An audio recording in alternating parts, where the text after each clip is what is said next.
A+ vision news നിങ്ങൾക്കായി സമർപ്പിക്കുന്നത് Super Absorbent Poppy's Diaper. Sky Wave Water and Amusement Park, Kakkadampoyil, Valamthode, Malappuram. Shri Vivekananda പഠന കേന്ദ്രം, പാലേമാട്, എടക്കര. ആരാണ് വഞ്ചന നടത്തിയത് എന്ന് ഈ മലയോര കർഷകരുടെ വിഷയത്തിൽ ഇന്ന് വരെ എന്താണ് ഇതിന് പരിഹാരം എന്ന് മുഖ്യമന്ത്രി പറഞ്ഞിട്ടില്ല. ADGP അജിത് കുമാറിനെതിരെയും സുജിത്താസിനെതിരെയും കൊടുത്ത പരാതിയിൽ ഒരു തീരുമാനവും ഇപ്പോഴുമില്ല. ഈ പറയുന്ന സ്വർണ്ണക്കള്ളക്കടത്തുമായി ബന്ധപ്പെട്ട വിഷയങ്ങളിൽ ഒരു തീർപ്പുമില്ല. ഞാൻ ഉന്നയിച്ച വിഷയങ്ങൾക്ക് ഒരു കാര്യത്തിനും ഇവിടെ മറുപടി പറഞ്ഞിട്ടില്ല. സുജിത്താസ് ഇവിടെ SP ആയിരുന്നപ്പോൾ ഡാൻസ് സ്റ്റാഫിനെ ഉപയോഗിച്ച് വലിയ രീതിയിലുള്ള മയക്കുമരുന്ന് കച്ചവടം നടത്തിയതിന്റെ തെളിവുകളടക്കം, പോലീസ് ജീപ്പ് ഉപയോഗിച്ചതടക്കം തെളിവടക്കം കൊടുത്തിട്ടും അതിനൊരു മറുപടി പറഞ്ഞിട്ടില്ല.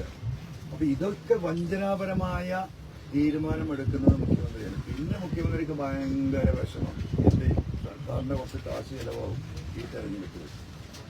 എനിക്ക് ഈ തെരഞ്ഞെടുപ്പ് കാണുമ്പോൾ സത്യത്തിൽ ഒരു തെരഞ്ഞെടുപ്പ് കമ്മീഷന് വരുന്ന ചെലവെന്താ? ഈ ഉദ്യോഗസ്ഥന്മാർക്കൊന്ന് കാശ് കൊടുക്കണ്ട, ആൾറെഡി ശമ്പളത്തിലുള്ളവരാണ്. ആകെ വരുന്ന സംഭവം എന്ന് പറയുന്നത് വോട്ടിംഗ് ദിവസത്തെ ആ വോട്ടിംഗ് ബൂത്തുകളിലുള്ള അറേഞ്ച്മെന്റ്സിനുള്ള വെള്ളവും വെളിച്ചവും. വോട്ടിംഗ് മെഷീൻ സർക്കാരിന്റെ ഇലക്ഷൻ മെഷീന്റെ കയ്യിലാണ്.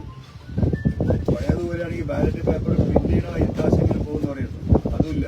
പരമാവധി ഇലക്ഷൻ കമ്മീഷന് ഈ ഒരു തെരഞ്ഞെടുപ്പിൽ വരാൻ പോകുന്ന കമ്മീഷന്റെ ചെലവ് നമ്മൾ ഒരു 30 തൊട്ട് 40 ലക്ഷം രൂപയാണ്. ഉത്തരവാദിത്തപ്പെട്ട കമ്മീഷണർ അതിൽ ഉദ്യോഗസ്ഥനുമായി സംസാരിച്ചതിന്റെ അടിസ്ഥാനത്തിലാണ് ഞാൻ ഈ പറയുന്നത്. ഈ 40 ലക്ഷം രൂപ ഇവിടെ ചെലവാകുമ്പോൾ ഞാൻ ഉയർത്തിവിട്ട ഒരു വലിയ വിഷയം ഇവിടെ ചർച്ചാ വിഷയമാകാണ്. മനുഷ്യരും മൃഗങ്ങളെയും മനുഷ്യരെ നിത്യേന ആക്രമിച്ച് കൊല്ലുന്ന വിഷയം ടേക്കപ്പ് ചെയ്യാതെ 26-ലെ തെരഞ്ഞെടുപ്പ് എങ്ങനെ ഒരു മുന്നോട്ട് കൊണ്ടുപോകും? ഞാൻ രാജിവെച്ചില്ലായിരുന്നെങ്കിൽ ഇങ്ങനെ ഒരു ചർച്ച ഇവിടെ ഉണ്ടാവുമോ? ഇപ്പൊ ജനങ്ങൾ മരിച്ചു വീഴുകയാണ്. മരിച്ചു വീഴുമ്പോഴും എന്താ പറയാ, ആ വിഷയം ഏറ്റെടുക്കാൻ, പിണറായി സാർ ഏറ്റെടുക്കാൻ ഈ പറയുന്ന അപ്പുറത്തുള്ള UDFന്റെ സ്ഥാനാർത്ഥിയോ വന്യമൃഗം വിഷയം ഏറ്റെടുക്കാൻ അപ്പുറത്തുള്ള LDFന്റെ സ്ഥാനാർത്ഥിയോ തയ്യാറായിട്ടില്ല. നമ്പർ 1.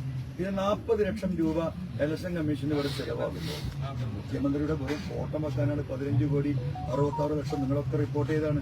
4ാം വാർഷികം മുഖ്യമന്ത്രിയുടെയും മരുമകന്റെയും ഫോട്ടോ കാസർഗോഡ് ടു ട്രിവാൻഡ്രം വെക്കാൻ 15,60,00,000 രൂപ ചെലവാക്കിയ മുഖ്യമന്ത്രിയാണ്. 4ാം വാർഷികം പത്രത്തിലും ബാക്കിയില്ലേലും പരസ്യം കൊടുക്കാൻ, ഇവിടുത്തെ പന്തല് കെട്ടി ഘോഷയാത്ര നടത്താൻ 200 ഒരു 40 ലക്ഷം രൂപ PV അൻവറിന്റെ പേരിൽ ജനങ്ങൾക്ക് നഷ്ടമുണ്ടായി എന്ന് പറയുന്നത്. പക്ഷെ നിലമ്പൂരിലെ സ്ഥിതി എന്താ? നിലമ്പൂരിൽ ഇത് ആഘോഷമില്ല. ജനാധിപത്യത്തിലെ ഏറ്റവും വലിയ ആഘോഷമാണ് തെരഞ്ഞെടുപ്പ് എന്ന് പറയുന്നത്. പെരുന്നാളാണ്. ഇവിടുത്തെ ഹോട്ടലുകൾ മുഴുവൻ ബുക്ക്ഡാണ്. ഇവിടുത്തെ റെസ്റ്റോറന്റുകൾ മുഴുവൻ കച്ചവടമുണ്ട്. ഇവിടുത്തെ ഓട്ടോറിക്ഷ ടാക്സി തൊഴിലാളികൾ മുഴുവൻ ജീവിച്ചു പോകുന്നുണ്ട്. പട്ടിണിയും പരിവട്ടവും ആകേണ്ട മാസമാണിത്. ഒരു ടാക്സി ഓടൂല, ഒരു ഓട്ടോറിക്ഷ ഓടൂല, ഒരു മനുഷ്യനങ്ങാടിയിലുണ്ടാവില്ല. എല്ലാ മേഖലയിലും ചുമരെഴുതുന്ന ആളുകൾക്ക്, ഫ്ലക്സ് ചെയ്യുന്നവർക്ക്, പ്രിന്റിംഗ് പ്രസ്സില് എത്ര കോടി രൂപയാണ് ഈ നിലമ്പൂർ മണ്ഡലത്തിലേക്ക് ഇറങ്ങുന്നത്? ഇത് മുഴുവൻ സാധാരണക്കാരുടെ കയ്യിലേക്കല്ല പോകുന്നത്. ഈ മഴക്കാലം കഴിഞ്ഞുകൂടാനുള്ള ഒരു ശേഷി ഇവിടുത്തെ തൊഴിലാളി വർഗത്തിന്, ഒരുവിധപ്പെട്ട തൊഴിലാളി വർഗത്തിനൊക്കെ ഉണ്ടാകുന്ന ഒരു സാഹചര്യം ഇവിടെ ഉണ്ടായി. ജനങ്ങൾ അതിന് സന്തോഷത്തിലാണ്. 40 ലക്ഷം രൂപ ഇലക്ഷൻ കമ്മീഷന് പരമാവധി ചെലവാകുമ്പോൾ 200 കോടി രൂപ 4ാം വാർഷികം മുടിക്കാനും 15,60,000 രൂപ മരുമാന്റെ മുപ്പരി ഫോട്ടോ വെക്കാനും ഒരു കുഴപ്പമില്ല. അപ്പൊ ആരാണ് വഞ്ചകൻ? ആശാ വർക്കർമാർ സാധുക്കളെതിരെ പട്ടിണി കിടന്ന് നടക്കുക. ആരാ വഞ്ചിച്ചത്? ഓരോന്ന് പറയണ്ടേ? പരിപൂർണമായ വഞ്ചകൻ. ഇനി എന്നെ വഞ്ചിച്ചില്ല അദ്ദേഹം. ബന്ധപ്പെട്ട ഈ മുഴുവൻ പരാതികളും അദ്ദേഹത്തിന് ഏൽപ്പിച്ചു കൊടുക്കുന്നത് മുഴുവൻ നമ്മളത് പ്രതീക്ഷിക്കുകയായിരുന്നു. പിന്നീട് പത്രസമ്മേളനങ്ങൾ പാടില്ല എന്ന് പാർട്ടി പറഞ്ഞു. നിങ്ങൾക്കറിയാം, പാർട്ടി സെക്രട്ടറിയേറ്റ്. ഞാനത് ദിവസം എന്താ ചെയ്തത്? ഞാൻ മിണ്ടാണ്ടിരിക്കുമ്പോൾ ഇദ്ദേഹം പത്രക്കാരെ വിളിച്ചു. ആ പത്രപ്രസ്താവന എന്താ പറയുന്നത്? ആ പത്രപ്രസ്താവന അദ്ദേഹം പറഞ്ഞു, നിങ്ങൾ ചോദിക്കുന്ന ചോദ്യം, അദ്ദേഹം പറഞ്ഞു കള്ളക്കടത്തുകാരുടെ പിന്നിൽ ആരോ ഉണ്ട്, പോലീസ്. അപ്പൊ അന്ന് ഈ സ്റ്റേറ്റ്മെന്റ് നടത്തി കേരളത്തിലേക്ക് അങ്ങനെ സ്റ്റേറ്റ്മെന്റ് വിട്ടു. ഒരു ചർച്ച വന്നു, അൻവർ കള്ളക്കടത്തുകാരനക്ക് വേണ്ടിയിട്ടാണ്. അന്ന് രാത്രി എന്നെ അറസ്റ്റ് ചെയ്യാറുണ്ട്. ഈ അജിത് കുമാറും സുജിത് ദാസും ശശിയും മുഖ്യമന്ത്രിയും നടത്തിയ ഗൂഢാലോചനകൾക്കറിയും.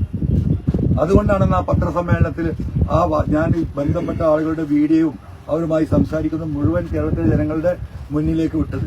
അത് വിട്ടില്ലായിരുന്നെങ്കിൽ ഇന്ന് KV അൻവർ കേരളത്തിലെ ഏതെങ്കിലും സെന്റർ ചെയ്യില്ല. ഈ നിൽക്കുന്ന നിങ്ങൾ മുഴുവൻ മനസ്സിലാക്കുന്നത് ഞാനൊരു കള്ളക്കടത്തുകാരനായിട്ട് 3.5 കോടി ജനങ്ങളുടെ മുന്നിൽ അത് അവതരിപ്പിക്കാനുള്ള നടത്തിയ ഹീനമായ ശ്രമമല്ലേ എനിക്കതിന് പുറത്തേക്ക് വരേണ്ടി വന്നത്.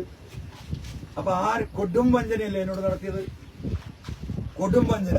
അതായത് ADGP അജിത് കുമാറും B ശശിയുമായിട്ടുള്ള ഇമ്മോറൽ ബന്ധങ്ങള്, സാമ്പത്തിക ഇടപാടുകള്, കള്ളക്കടത്തുകള് അത് പുറത്തു കൊണ്ടുവരാനാണ് ഞാൻ പരിശ്രമം നടത്തിയത്.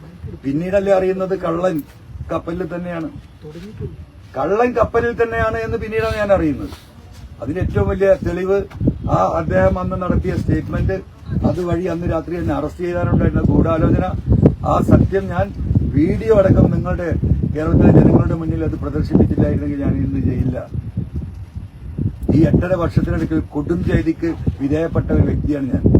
ഇതിന് എന്ത് അദ്ദേഹം പറയുന്നത്? അപ്പൊ ഇന്നലെ രാത്രി UDF നേതാക്കളുടെ വാഹനം പോലീസ് പരിശോധിക്കുകയും പെട്ടി തുറന്ന് പരിശോധിക്കുകയും ഒക്കെ ചെയ്തിരുന്നു. അത് വലിയ വിവാദമായിട്ടുണ്ട്.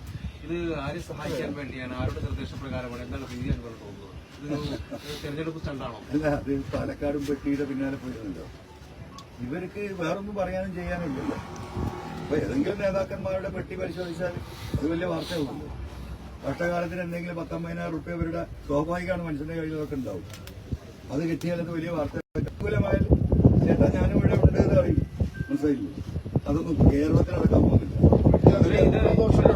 കാഴ്ചകളുടെയും വിസ്മയങ്ങളുടെയും സ്വപ്നനഗരിയായി മാറിക്കൊണ്ടിരിക്കുന്ന കക്കാടംപൊയിലിൽ അപൂർവതയുടെ വിസ്മയം മിഴിതുറക്കുന്നു.